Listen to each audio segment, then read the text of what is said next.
Blog Talk Radio. Hello, everyone. Good morning. This is Lori Smith on Blog Talk Radio. It is 6 o'clock here in the morning, Wednesday morning, December the 15th. I'm happy to be here. This is One Child Abuse Survivor to Another. We're on for 30 minutes. It's a live internet streaming radio broadcast from blogtalkradio.com. And chat room is open if anybody would like to sit in there. And I did pop the link in there to what we're going to look at here this morning from mentalhealth.net. And that's an interesting bunch of articles, related to child abuse and domestic violence. And so I just found it recently, just kind of looking around, and wanted to take a look at some of it. I like what this lady who's written these articles has to sort of say about some of this stuff. So it sort of gives an idea of the real psychological, damage and emotional issues that arise from being abused, whether you're a survivor of child abuse or domestic violence. So these articles are quite interesting, and I hope it does, I hope it's sort of helpful for other people too. I know I'm getting a lot out of this information. So thanks, everybody, for being here. I really appreciate it. Everybody who's tuning into my shows, and listening to the archives and whatnot. I'm on so early in the morning and then quite late at night. So, I know a lot of people can't listen live, but thank you very much for tuning into my archives. That's just awesome. So, I'm not a professional counselor or therapist. I don't hold any certificates in those areas. And I'm just a private citizen paying to do my shows because I just wanted to be one more voice for people. I'm in my healing journey, and I know how hard it is to be on the other side of this, sitting there just in silence, really just suffering alone and not reaching out, not getting any help. And I just want to be another voice of encouragement because I see so many other survivors out here who won't name names because there's just so many who are actually out here helping people with their with these websites and giving people a glimmer of hope, and so for those people, really, I look up to those people, and they are kind of the mentors to me, to keep going and keep on working at it. It's nice to have people in front of you doing that because it just shows that those people survived child abuse and horrific abuse, and look what they're doing, and I don't look at it as like, well, good for them, it must be easy for them, because I know it's not easy for any of us. And so that's the whole issue, right? So I'm not a counselor or therapist, but I just wanted to be one more voice out here for people, and also just to continue to speak out against abuse and really, stand up and say abuse is not right, and that we as survivors, we deserve to have a good life. We really did. That was not our fault, the abuse we suffered, and we shouldn't have to live a life of horror and shame and just and grief and sadness and everything else because of what somebody did to us, whether it was whoever the abuser was, you know what I mean? It was not our fault. We certainly didn't deserve it. No one does. And so I began my healing journey 4 years ago, and I was prior to that very much sitting around in the same situation year after year after year, where I could hold down a job, I could function quite well, and a lot of people did not know my situation, unless I would tell them or let them in on it. And then they would be like, "Wow, you're doing really quite well for coming from where you have come from." And I would just be like, "Well, yeah, I'm doing good. I'm still here." But in the meantime, I was struggling big time. And I think just this last 4 years, I've really made a lot of progress. It's all been self-help and the help of other extremely awesome people in my life, friends that I've met along the way, and people that I look up to, mentors and whatnot, who have worked with me, and I've done a whole lot of work on this. So, I just wanted to be one more voice to say, you deserve to have a much better life, and, you deserve to get some help, but really we are ultimately responsible as survivors of child abuse, we have to take the first step. We have to reach out. I used to think the help would just come knocking on my door. I'd be like, oh, one day somebody will come and take away my pain. One day somebody will be able to do that for me, right? Without realizing that it's impossible, and that we're responsible for our adult lives, and that it is up to us, right? We have to reach out. We have to do whatever we have to do to get help, right? And so that's. When I finally realized that, I realized that I was going to have to learn how to love myself and how to nurture myself and do all these things that I missed as a child, and I missed out on very important things. I took the responsibility on myself, and I said, okay, I'm going to have to do this. And that's when my healing journey actually began. And so that's why I just wanted to be one more voice out here. So, you have to listen at your own discretion. I talk about everything, to do with abuse, right? So my shows are pretty sensitive, and I would hope that, everyone would listen at your own discretion, right? I mean, it is your responsibility to know what's good for you to listen to. So if you think the show could trigger you, or the information is just too sensitive and it's just going to bother you, you have to turn the show off. It is your discretion. And young people under the age of 18, I ask that you have someone listen to the show with you, and that's you should have permission to listen to my shows, mainly because I fight for children's rights and to save children's lives and for the protection of children at all times, because I'm the Canada Regional Director for Dreamcatchers for Abused Children, and because I know how vulnerable children are, because I was one and I was, abused in every way. So that's the thing. It's, you deserve to be protected. And so, if no one's telling you that or giving you haven't learned, where to look for the information, you really need to learn how to keep yourself safe online. There's a lot of crazy, sick individuals who are looking for children online. They're looking for children who don't know how to keep themselves safe, right? If you go to the FBI's website, FBI.gov has a great website on internet safety and internet safety for parents, right? And so, they kind of explain the situation there pretty good, like the FBI and ICAC are really working to stop child sexual predators and pedophiles and whatnot who are working online to try to get a hold of children. And that's a great website to get the information to see just how serious of a problem this is. And anytime there's a chat room present, you really need to know how to keep yourself safe. And that is just so important. So, if you're listening to my show, you should have an adult listen with you so that they can tell you, give you a little bit of suggestions on whether you should be listening to my show, right? And because I don't know how young the people are who are listening to my show, so that's just the thing. So thanks, everybody. We'll get right into this topic here. We're looking at mentalhelp.net, www.mentalhelp.net, and this is an article. This is post-abuse vulnerabilities. I'm going to get you the correct title here. Post-abuse vulnerabilities, and it's from Catherine Patricelli. She's written a whole series of articles regarding, child abuse, domestic violence, what is abuse, what to do if you or your children are being abused. All kinds of great information here. I hope you will go check it out. And it's on mentalhelp.net. It's under the topics of, abuse, so you can find it there, and you can go to www.mentalhelp.net. And this is from Catherine Patricelli. It was posted December 15th, 2005, which is funny. That's to the day, a few years back. So, it's good information, and I think she's done a great job to explain a lot of this stuff, right? So that's why I wanted to look at this. She says abuse is normal. I'm just going to read right from the page, and I did pop the link in there, so you can pull up the link if you would like to this actual web page. But I'm just going to read right from it, and. It says abuse as normal. It says people abused as children often grow up thinking that abuse is normal behavior that everyone experiences and par for the course. This warped perspective makes abuse victims vulnerable to perpetuating the cycle of abuse as they grow older. And those previously abused people who get involved in romantic relationships as adults may find themselves attracted to people who will abuse them. They may even believe that the abusive behaviors their partner periodically acts out are proof of passion and love. That's quite interesting what she's got to say there, because, a lot of that's very, very true. Not every single person, right, is going to experience these type of things, right? If you've been abused as a child, and that you would go on and because you felt it was so just normal that you would look for that in another relationship, in another relationship with another adult, a boyfriend, girlfriend, or whatever. You might look for that type of behavior, thinking that is just the way it should be, and that's proof of their love and passion. So many people actually do feel that way. They've done enough studies and talked to enough survivors, who were so abused as children, and then the psychological damage done from that. It's like if they're not being abused, they just think that something's not right. It's like because that's their norm, that's what they're used to, right? So they wouldn't be used to going into a relationship where there was like love and care and respect going on, right? Because if there was no love or care or respect going on in the home, they might feel a bit uncomfortable with that as an adult, right?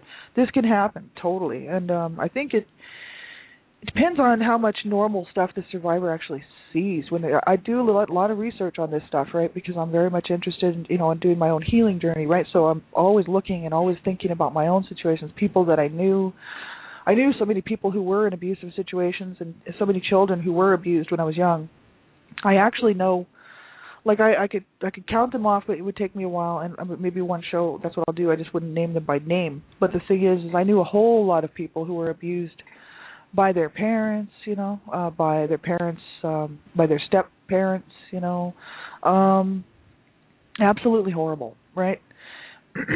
And this, I look at like my life, and then I look at other people's lives, and the material that I've read, over the years, looking into this, and it's just like that can happen. People can almost feel like, that's just the norm, and that, they're used to that behavior. So they get into a relationship with somebody who doesn't treat them badly and abuse them. They don't know how to handle it because they're not used to that. Their own behaviors are modified to fit an abuser's behaviors, right? So it's like that's what happened. It didn't necessarily happen. I wasn't necessarily thinking that it was good or that it was normal for me, because I never liked to see my parents fighting, and I never liked to be abused, right?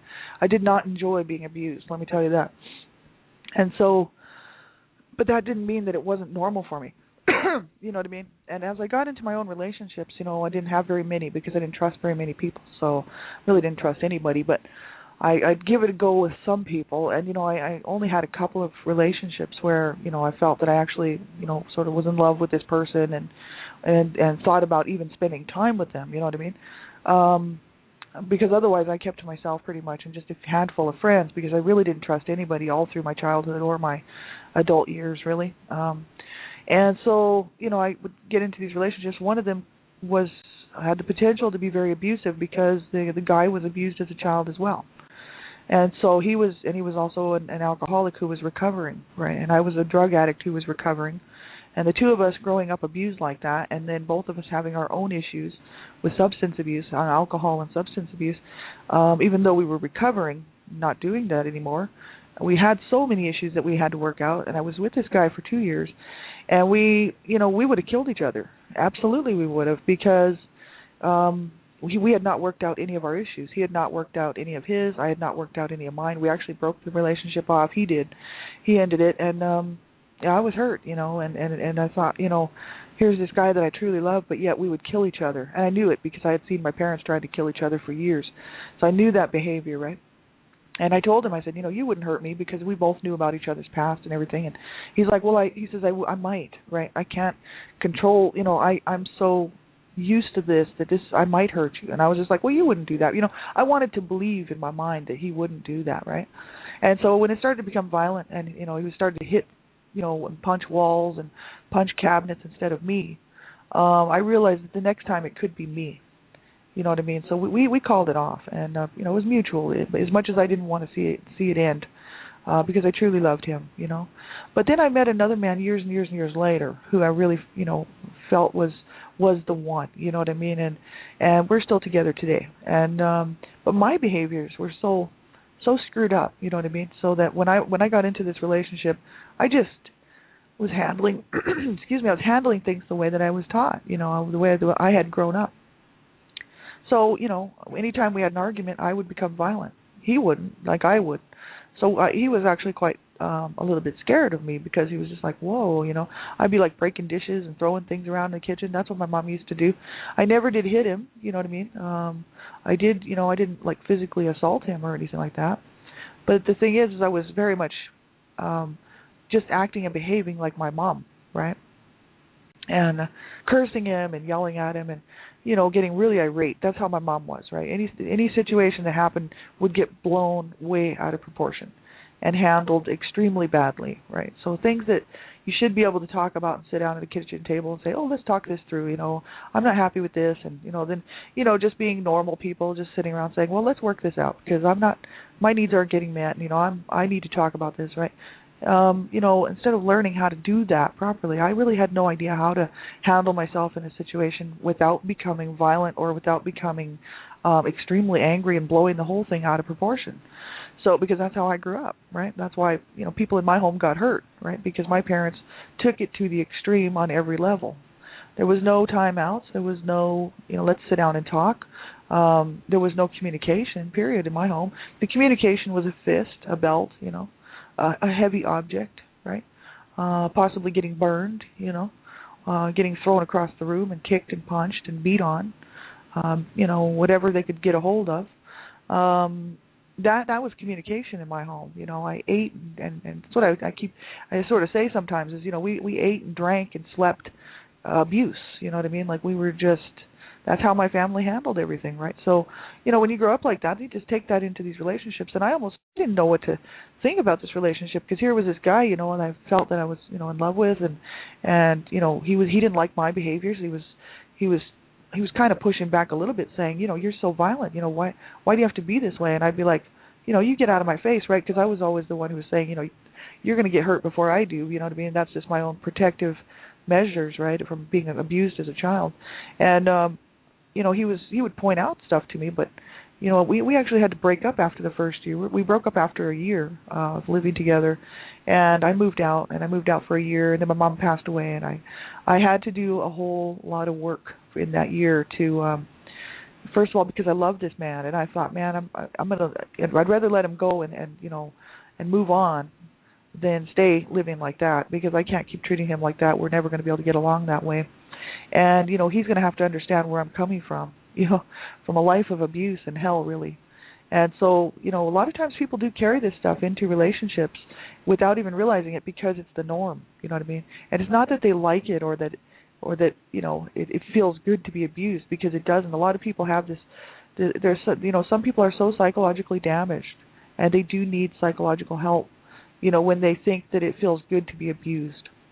There's definitely something wrong with someone's mind who would think that, because it doesn't. It hurts. It would hurt anybody. Any normal person would think that really hurts, and that it's horrible behavior, and that it hurts everybody involved and everybody around, right? So some people have been so abused, that they don't feel comfortable being in any kind of relationship except for an abusive relationship. And this can happen.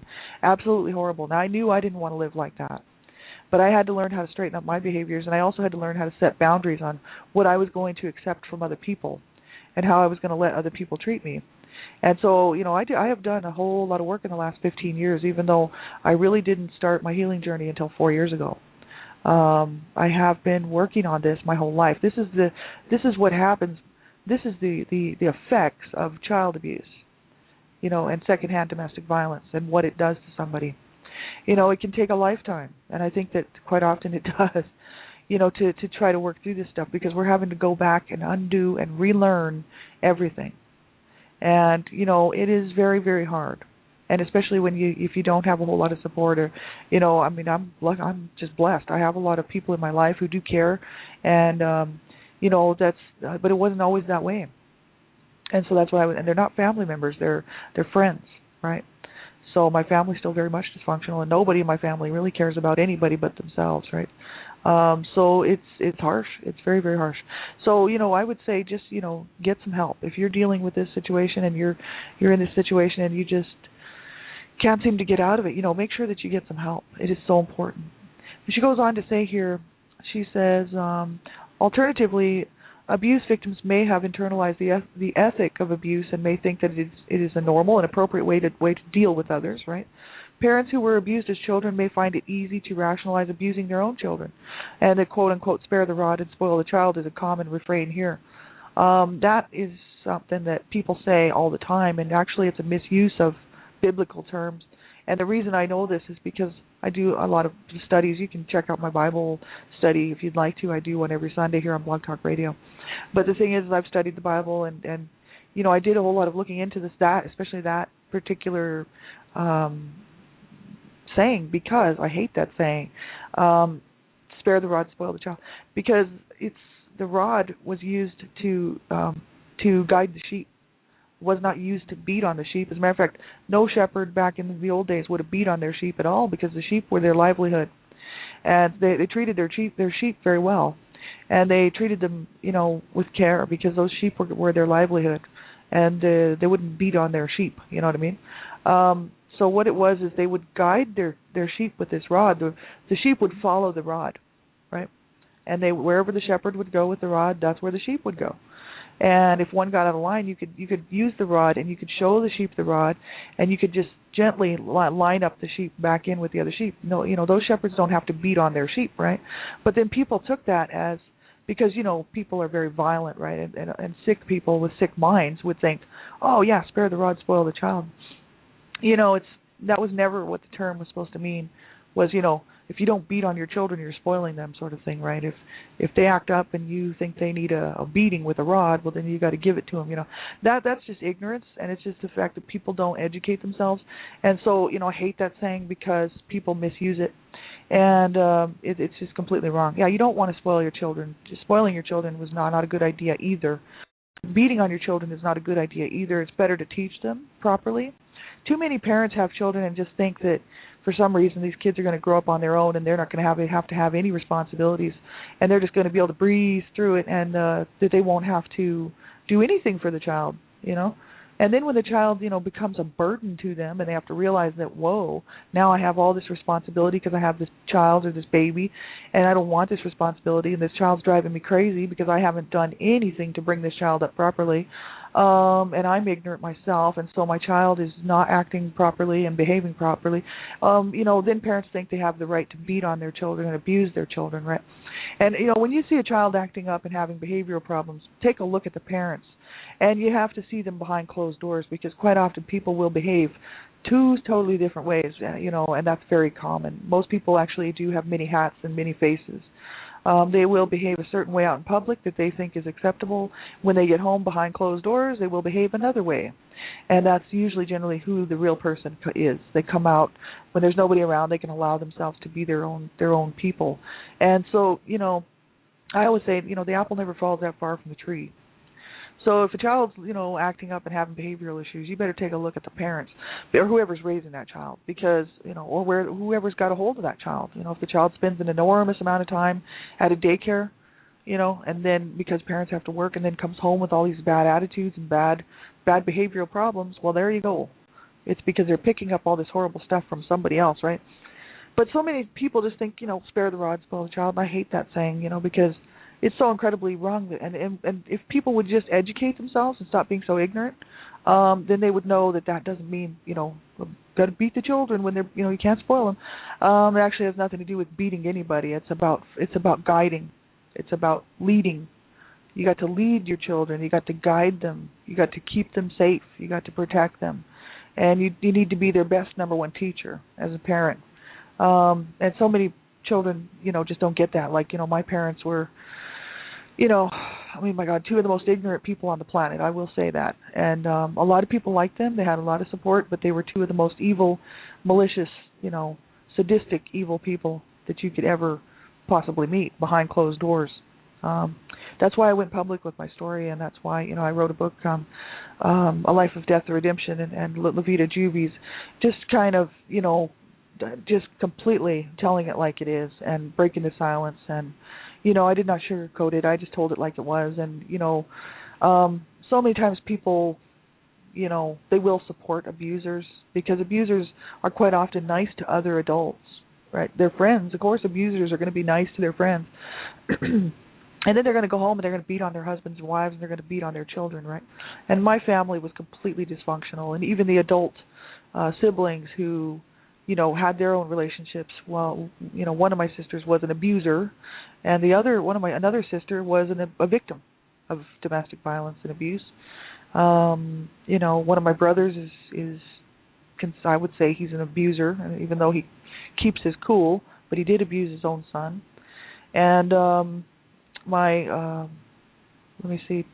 three of my brothers didn't get a chance because one was murdered and the other two died, so they didn't have children. But the other two died of drug overdose and suicide, right? So nobody really had any more children, right? But the thing is abuse affects everybody, and it's absolutely horrible what it does to people. And so sometimes, like she said here, that some parents, if they were abused, it just they may find it easy to rationalize abusing their own children, right? And that's the whole cycle of abuse sort of thing, right? And so, yeah, some people pass it on, some people don't. And, I would hope that you would not pass the cycle of abuse on. I know that I broke the cycle. My sister broke the cycle, really. I mean, she did the best she could with her daughter, but my other sister, who was the abuser, actually abused her children, tried to kill her children when they were babies, which they don't probably know about, but it's true. And suicidal as well, which they don't probably know about, but it's true. And she abused her husband horrifically. And she was the controller, the abuser in the home. She just took after my mom and my dad, right? And she didn't want to be hurt, so she said, "Okay, I'm going to do the one that's going to do the hurting." So she took on the role that my parents took on. Both my parents were abused, and they did the same exact thing. They were like, I'm going to hurt you. You won't hurt me. And so my sister took that role on. I did too for a while. I was like that until I realized that I didn't want to hurt anybody, and that I just wanted to be a good person, and I did not want to be like my parents and like some of my siblings, right? And so I had to do a whole lot of thinking about it, because it was really quite normal for me to hurt people. It was easy for me to hurt people because that's how I grew up, and I learned how to do it from my mom mainly, and some from my dad. So, this is very sick and twisted, and anybody who thinks that abuse is no big deal should come and talk to me. You know what I mean? Because I got a whole different story for you, buddy. You know what I mean? I got people that will say things like that, and people will say, well, I was abused as a child. Look at me, I'm fine. Good for you. It must have not lasted that long, and it must have not been all that bad if you're just hunky-dory and you're great. Because there's a whole lot of us who suffered a whole lot of emotional, psychological, physical, verbal, sexual abuse and neglect, right?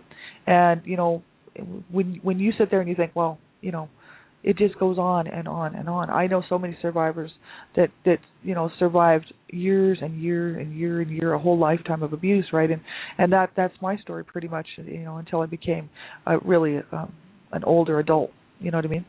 And so, it's hard. It's very, very hard on people, and we certainly didn't deserve it. You know what I mean? We certainly didn't. She says here, in effect, being abused as a child tends to set people up to either continue to be abused as adults or to become abusive people themselves and carry on the cycle of violence with new partners and children. And that's horrible, you know what I mean? Subclinical abuse sequela. While some abuse victims develop diagnosable mental health or medical disorders, the majority of abuse survivors will end up with less severe outcomes that might be best described as subclinical, so not sufficient to meet criteria for a disorder, but post-abuse issues, right? These issues may include, and they don't always include, not everybody's going to have all of these things, that's what I know for sure, but they might have some, right? So she goes on to talk about them. There's like difficulty developing or sustaining healthy long-term intimate relationships, sexual dysfunction or discomfort with sexual intimacy, low self-esteem, and when you're abused when you're growing up abused as a child and even possibly sexual abuse going on, which is my case. You know what I mean? I was and also watching being witness to my dad raping my mom. That also affected my whole feelings about myself, my body, my feelings about sexuality. It really as a whole. Was very disturbed because at the age of 5 years old, my dad raped my mother in front of me. And, just that scene just plays over and over in my mind, and it's just horrible. It's like a nightmare. It's like something out of the movies. That's why I don't watch these movies that are like that, because I lived it, and it's like a horror movie, so there's no sense in watching that again. I just replay it over in my mind.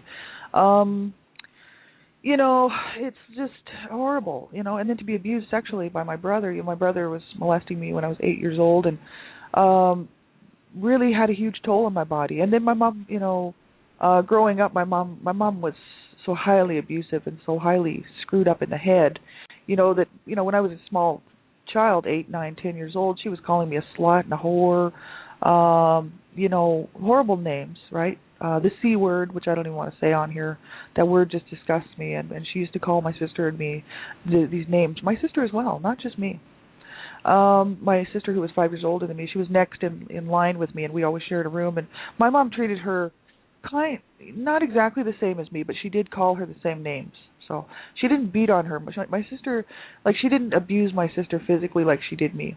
She did slap her around a little bit. She did call her these names, but she never physically beat the crap out of her and beat on her, with objects and really try to do some damage. You know what I mean? My mom had it in for me big time, and I knew that, right? So we'll continue on with this tomorrow morning. And you can go through here and check this stuff out. It's really quite interesting, and there's lots and lots of links and articles here. www.mentalhelp.net. It's under the category abuse, right? And there's just tons and tons of info there. So I hope you will go check it out. So thanks everyone for being here. I really appreciate it. I'll be back on tonight with my own show, and I'll be back on 9:30 p.m. Mountain Standard Time, as well as Dreamcatchers Talk Radio, www.blogtalkradio.com/Dreamcatchers. I'll be on there tonight. And so if you need something, get a hold of me on Facebook or Blog Talk Radio, and, just keep reaching out. Never give up. That's what I have to say. Never, ever give up. You do deserve to have a good life, and you did not deserve that abuse, and you deserve to heal and move forward at your own pace and what you're comfortable with. And I would say never, ever give up, right? That's my message for this morning, because you do count. You do matter, right? You matter to me. You matter to you should matter to yourself, right? And I had to learn that 4 years ago, that I did matter, I did count, and really that's what got me motivated to heal, right? So take good care of yourselves, everybody. Have a really good day. Bye-bye.